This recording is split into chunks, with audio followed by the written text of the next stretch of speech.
Welcome to the Back Porch Talk podcast. I'm your co-host, Jason. She calls Danny. Fans, y'all know what to do, man.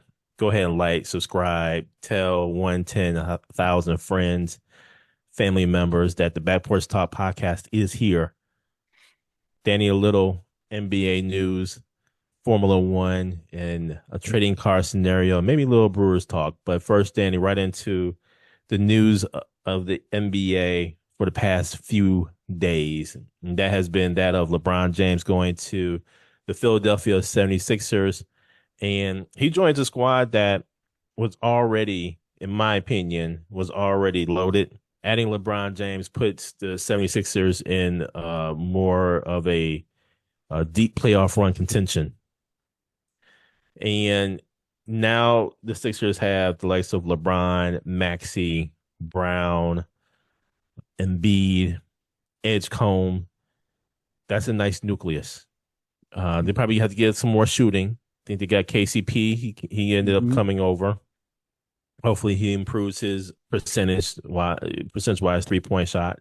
The 76ers in the Eastern Conference, to me, ranks up there with the Knicks. And I think the teams that have taken a back seat, Detroit Pistons have taken a back seat. The Cavaliers have taken a back seat. Miami, they need some shooting. They need some more pieces around Giannis and Bam to be contenders, true contenders. But I'm just going to say this, Danny. I think that New York and Philly will make it to the Eastern Conference Finals and battle it out. What say you about the LeBron James move? And I got a whole lot more to say on this, but go right ahead.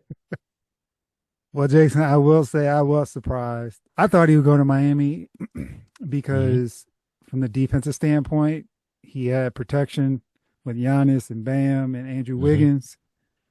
Obviously, like you mentioned, they do need some shooting. So that may have been one of the factors, too, why they didn't factor in because they didn't have outside shooting. You go to Philly, he can start something new here, right? Versus like a Miami or a Cleveland where he's going back again. This is something brand new. And I'm curious to see, there's rumors that Joel Embiid has cut some weight and he's looking like he's going to be in pretty good shape for the season. So the thing is, I think with this move with LeBron is, I think on Nick Nurse and the organization, how are they going to manage the minutes to get them to the playoffs? Because you need that continuity. You have Jaylen Brown there, which you obviously saw last year. He can carry a squad. He carried Boston when they were expected to be in the cellar of the Eastern Conference. So that's good. And you get two guards. You also, Jason, on that team, they signed Anthony Simons and they got Dean Wade from a big man standpoint. Not great per se, but from a depth perspective, that helps. So that's something where they actually have a decent bench. And I'm curious if anything else happens with their squad, if they make any other signings. But now we can see what these other teams are going to do. Now LeBron has picked where he's going. What's the domino effect with what's Detroit going to do with Jalen Duran or Jalen Duran? What's he going to do? Because he's in a contract battle with them. Where does Kuminga go? Where does DeRozan go? Where does Klay Thompson go? So now some of these dominoes will fall into place now because this was the big one. Now everyone kind of move and shake if they're going to make any ancillary moves with this. And I would say too, Jason, in the Eastern Conference, man, there's been a lot of movement with free agency and trades. So it's something to look forward to. It's not going to be because you can look at Indiana. A lot of people have forgotten about them because they were terrible last year, but they actually are talented. They got some talent with Hallie coming back. Obviously, with the moves that they made last year. I mean, the Pacers team is going to be good. Charlotte, by getting Nas Reed, making some other moves. So there's going to be a lot of, once training camp starts and you kind of see, like I said, some of these other pieces fall into place. We'll see what happens here. But from LeBron perspective, I know there's been rumors about him, ring chasing. But at this age, man, what he took a 2-year, $8 million deal We'll see. Hoping there's no funny business on the back end, but it makes it for an exciting season. And you get the New York Yep. Knicks Sixers off the rip. So it makes for and it's East Coast, so it's East Coast bias in the NBA. I'm just glad it's over. Now we can move forward and kind of see how these teams kind of fill Hmm. out their rosters and get ready for the season. See, I got a whole lot to say, Danny, about this, man. First, what you just said, it's only a 2-year, $8 million contract. What else is there? I think Mm-hmm. Bob Myers is there. Mm-hmm. And so I think when you have a proven winner, especially in the C-suite and the executive office, who can help make the trades, make the deals, make the signings, Mm-hmm. to ensure that you have a championship squad, I think that says a lot. But then also, too, think about this.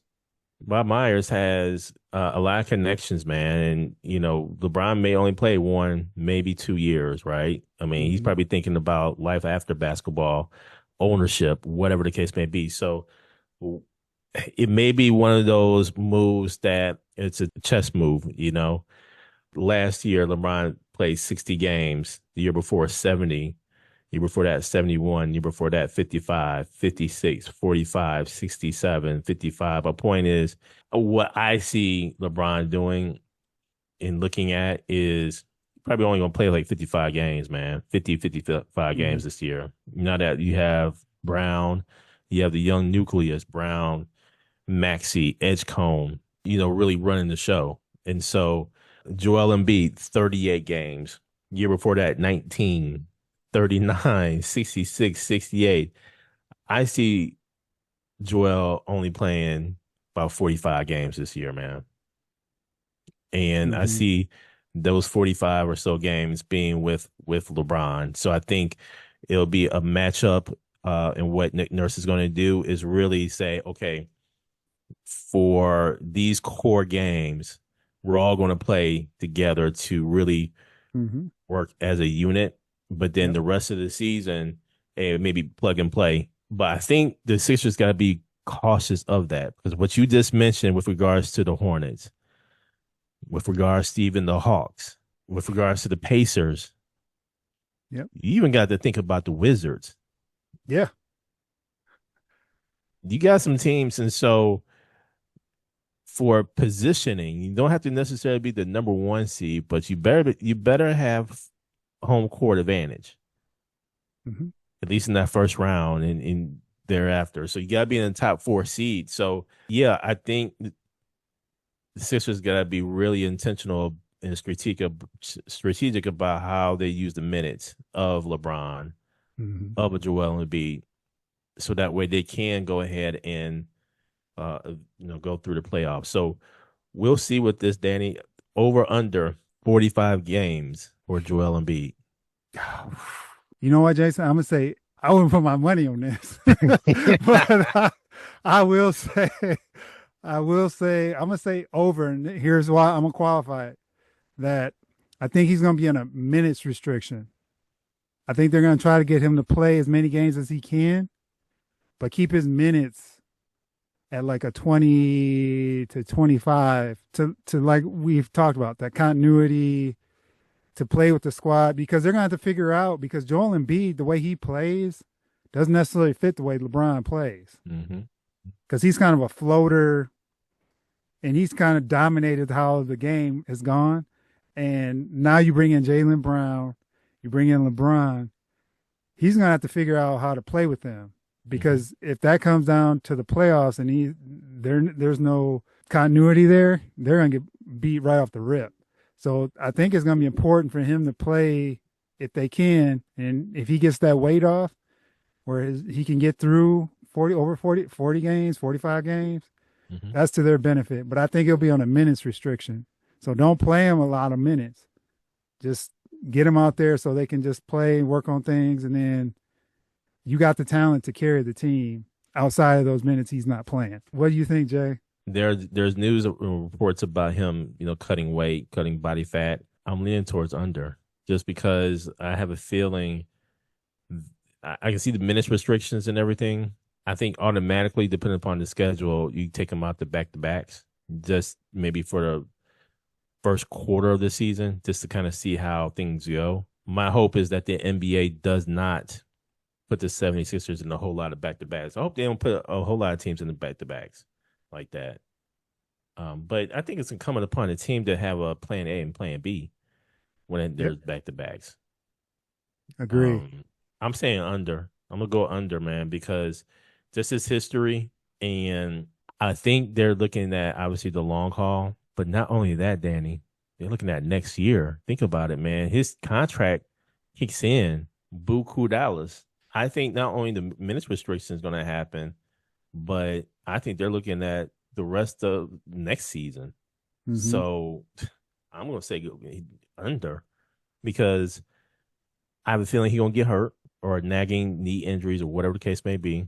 They'll lean towards him, really playing more in the second half of the season after All-Star break. So I'm going to go under, but it's only going to be under 45. I think it's going to be like maybe 40, 42.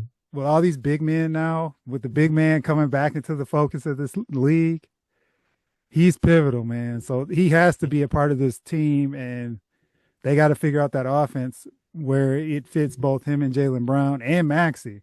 Mm-hmm. That fact, and LeBron's there, but I think it's those three in particular that they got to figure that out.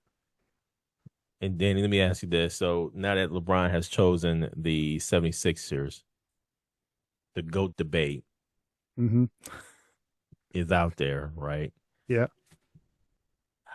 This is his fourth team. Every team that he's gone to, he's won a championship. First stint in Cleveland, he went to the finals, didn't win the finals. Second stint with Cleveland, he won, obviously. He obviously won with Miami, partnering with D Wade and Chris Bosh. Goes over to LA, partners with AD. Now goes over to Philly and partners with the individual we just mentioned. So the GOAT debate is ongoing right now. And I think Charles Barkley came out and said something like, if he wins back-to-back with Philly, that could make him the GOAT. LeBron still lost to the Dallas Mavericks. JJ Barrera, 8-day lunch, man. The payback that San Antonio gave that Miami Heat team, because truth be told, had Ray Allen not hit that corner three, that dynasty would have been busted up, man. Real quick. So I think some of that has to do with luck, because that following year, man, San Antonio had it out for them. I have to say, still Jordan, man. I mean, 6-0. Mm-hmm. And here's the thing. LeBron is not going to the 76ers as a number one option. No. Now, if Jordan had the luxury of going to a team and being like maybe the third option, maybe in the fourth option, could he have won more championships if Jordan decided to do it? I'm just saying. I'll just leave it there. Fans, y'all know what to do. Go ahead and let us know who's your GOAT. Jordan, LeBron, some would say Kobe. Mm-hmm. Who's your GOAT?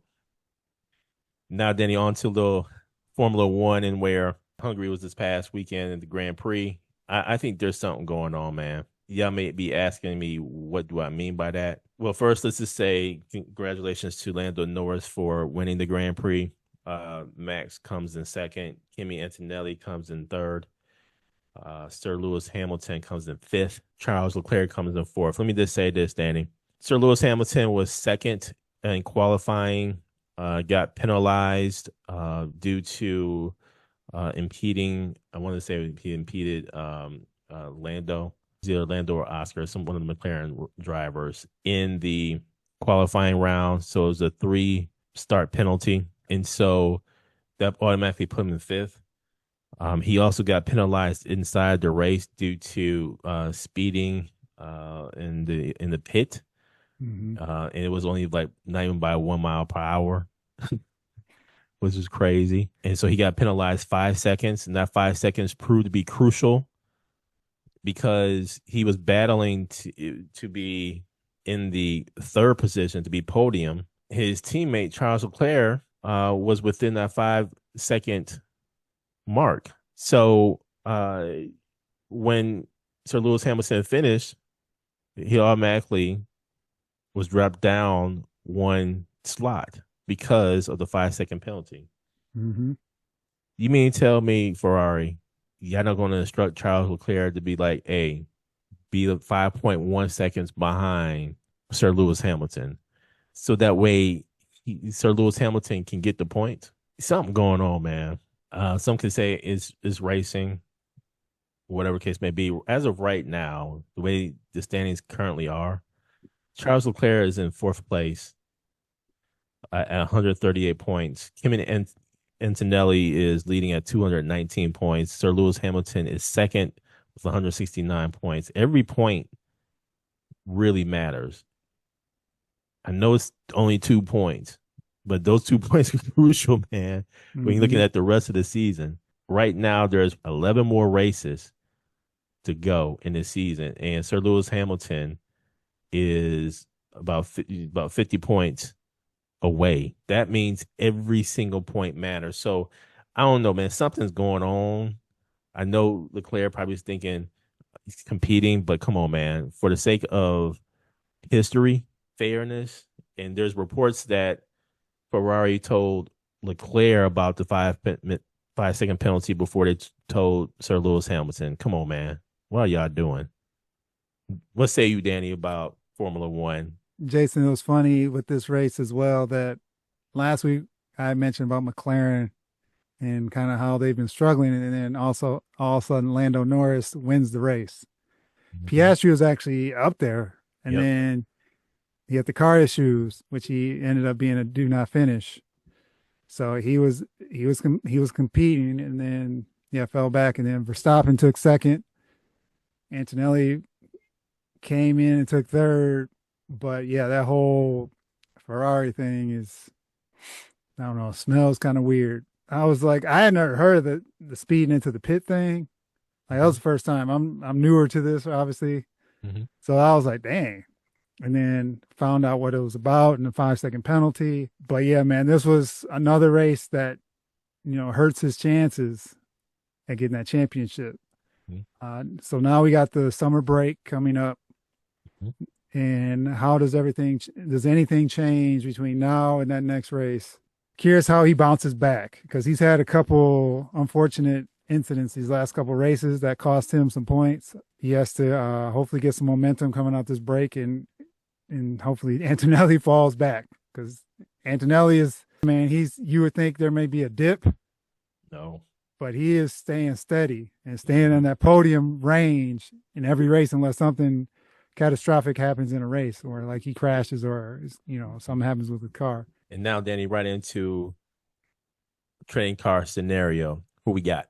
LeBron joining the Sixers and some people moving teams. We wanted to go with this trading card scenario of Jaylen Brown's 2016 Panini Prism rookie card for Paul George's 2010 Panini Prestige rookie card. A couple quick bios. Jaylen Brown was drafted in the first round, third pick overall by the Boston Celtics out of California. Over his career, he's averaging 20 points, 5.5 rebounds, and 2.9 assists. Five-time All-Star, two-time All-NBA, Finals MVP, 2024 NBA champion. Paul George was drafted first round, pick 10 by the Indiana Pacers out of Fresno State. Over his career, Paul George has averaged 20.5 points, 6.2 rebounds, and 3.7 assists. 9-time All-Star, 6-time All-NBA, 4-time All-Defensive Team. Jason, who do you want in your portfolio? This was a tough one, Danny. This was a tough one. I ain't gonna lie. I always said that I would like to have a card and I would be able to tell a story. Now, my first thought, honestly, would be go with what they did do in college, all that stuff, right? I didn't know neither one of these cats in college, man. I can't go off of that. What I can go off of, though, early in their careers, I was in Indiana early in Paul George's career. And let me just say, the back and forth between the Pacers and Miami was something else. And Paul George was going at LeBron, man. And Pacers had a good squad too. They had a good squad versus that of I have to say Jaylen Brown and the way that the Boston Celtics played. I'm just not a fan of all the threes that they would shoot up. But nonetheless, they did win a championship. This was a hard one, Danny. I like both players in that Jalen's a little bit aggressive. They're both aggressive. Mm-hmm. Paul George has moments. So, I mean, I tell you about Jaylen Brown has moments too, but Jaylen Brown also had a true number 1A, 1B player in Jason Tatum right there. Paul George didn't really have that like that. Not from a value perspective, but from a drama perspective, I'm gonna go with Paul George. I'm gonna go with Paul George, man, because I can tell the story.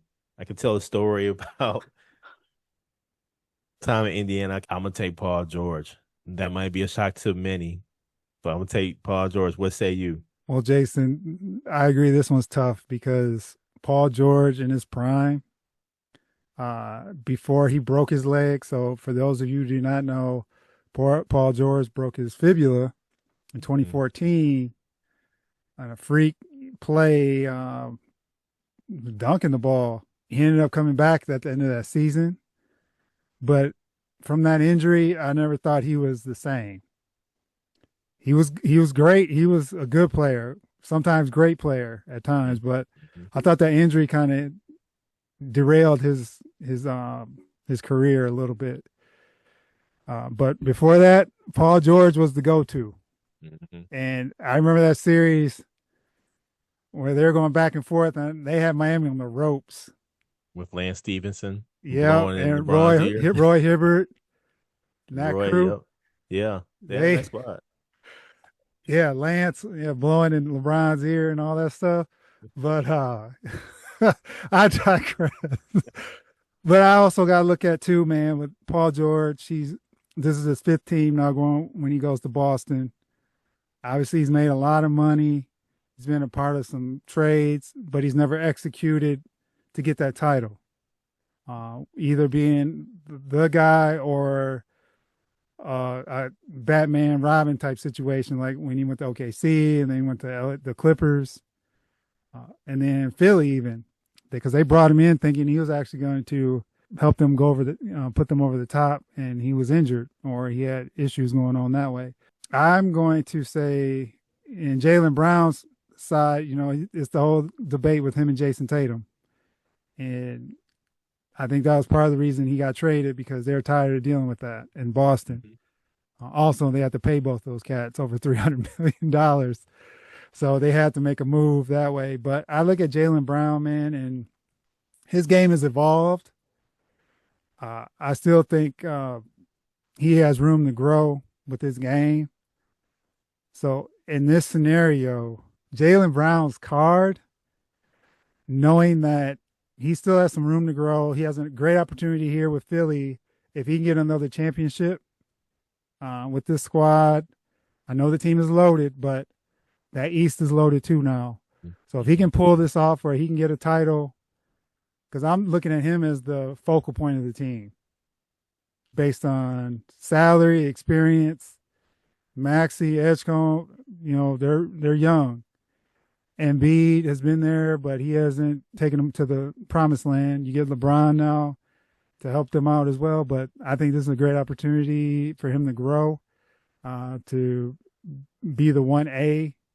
Where I still think, though, man, I still think there's going to be the Embiid, Jaylen Brown thing going on, but this is an opportunity. So I'm going to go with his card. I just look at Paul George and the number of teams and how his career has not lived up to expectations based on how he was playing in Indiana and that injury. So that's the card I'm gonna go with, Jaylen Brown. And Danny, just so you, and a quick mention of the Milwaukee Brewers. Milwaukee Brewers are steamrolling ahead. And let me just say that the Miz yesterday broke a record and where he actually, what was it, fanned 12 out of 14 Mm-hmm. was his Milwaukee Brewers record. So the Brewers, yeah, they keep moving forward, 1, 2 out of 3. They continue to do that. We need another bat. We need another arm. I'm gonna keep saying that until we get it, man. Because it's cool to have things during the regular season, but we need something in the playoffs. What say you, Danny? Yeah, great game by Miz. And I'm curious, man. I'm just hoping he can make it through the playoffs because he is throwing some heat. Mm. He was dealing yesterday. I was a little nervous with this series because the Brewers did get beat the first game. Yep, same And I here. was like, oh, here we go. Here's that letdown series. But Hmm. they came Hmm. back. They bounced back. They're headed out west. They have the Giants starting tonight. Sproat is starting. And then you get the Angels. One item of note there, though, McCullers was cut. They just traded for McCullers from the Astros. He was on the team, 11, 12 days, and he was designated for assignment. Then they let him go. So they could better be making a move this week, a few moves to get ready for this push for the playoffs because they need some arms because he was brought in for Woodruff, and obviously some didn't sit right with the Brewers for them to let him go. Great game by the Miz, man. So now we just need him to keep it going and keep him healthy going into the playoffs.